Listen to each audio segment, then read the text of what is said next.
दुनिया की किसी भी मैडिकल साइंस दे विच इस खोता ब्रिगेड का कोई इलाज नहीं जिहड़ा इमरान खान के दौर दे विच कहंदे मशीयत बह रही आ, मुल्क डुब रहा वा। अज कौमी खजाने च $8 आ तो कहंदा मुल्क तरक्की कर रहा है। या अल्लाह इस खोता ब्रिगेड नूं मौत दे दे या सानू गरीब आवाम नूं सबर दे दे।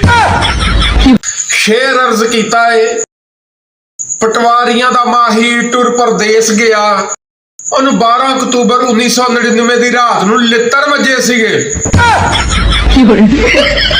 चौधरी अतजाद हसन और आजम स्वाति, एक जुमला और दो मुख्तलिफ अंजाम, ये है मेरा मुल्की निजाम।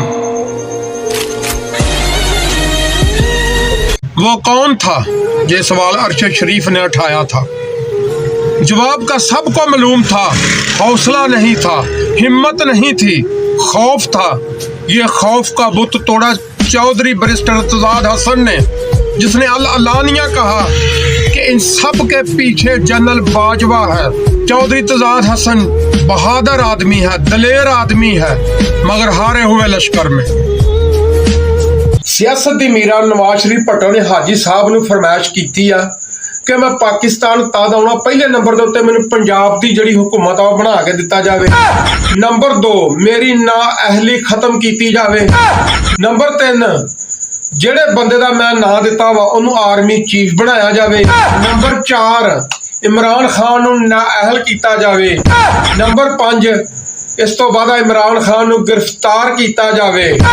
ये मेरियां वापसी दियां शराइत अगर पूरियां करोगे तो मैं पाकिस्तान आवांगा, नहीं तो तुसी मेरे लिए मर गए, मैं तुहाडे लिए मर गया। प्रधान माड़े बंदे दी गल सुन के ब्लड प्रैशर हाई होवे और तगड़े बंदे दी माड़ी गल सुन के नॉर्मल रवे ते कल तो ब्लड प्रैशर नहीं बगैरती दा लेवल चेक कराई।